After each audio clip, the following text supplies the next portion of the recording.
আচ্ছা, শাকিব খানের একটা ভালো দিক আবার ভালো খারাপ দিক, একটা ভালো দিক একটা খারাপ দিক বলে। আমার কাছে ভালো দিক মনে হয় যে সে একদম সেই 1999 সাল থেকে হচ্ছে মুভিতে আপু কেমন ধারণা করছেন যে বরবাদ মুভিটা নিয়ে?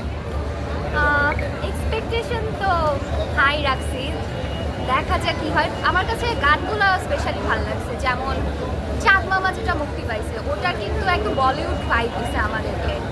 ওইখানে নুসরাতের পারফরমেন্স অনেক ভালো ছিল। আর এক্সপেক্ট করতেছি যে তুফান থেকে ভালো হবে, আমি তুফানও দেখছি। আর সাকিবের অভিনয় আসলে দিনকে দিন অনেক ভালো হয়েছে, এটা সত্যি কথা। আগের থেকে তার পারফরমেন্স অনেক বেটার হচ্ছে। আর আমার কাছে মনে হয় যে বাংলাদেশের পরিচালকরা তাকে ঠিকমতো ইউটিলাইজ করতে পারে নাই আগে। এখন যেমন অনেক নতুন নির্মাতা আসতেছে, পরিচালক, তো তারা আর কি নতুন স্টোরি নিয়ে আসতেছে। তো দেখা যাক, আই থিঙ্ক বরবাদ ভালো কিছু দিবে আমাদেরকে। আচ্ছা, শাকিব খানের মুভি কি প্রতিনিয়ত কি দেখা হয়? আহ, আগে দেখতাম বাসায়, এখন হলে এসে দেখার ট্রাই করি। যেমন প্রিয়তমা দেখছিলাম, তুফান দেখছি, আর এখন হচ্ছে বরবাদ। আচ্ছা, শাকিব খানের একটা ভালো দিক আবার একটা খারাপ দিক একটু বলেন। ভালো খারাপ দিক, একটা ভালো দিক একটা খারাপ দিক বলে। আমার কাছে ভালো দিক মনে হয় যে সে একদম সেই 1999 সাল থেকে হচ্ছে মুভিতে আছে।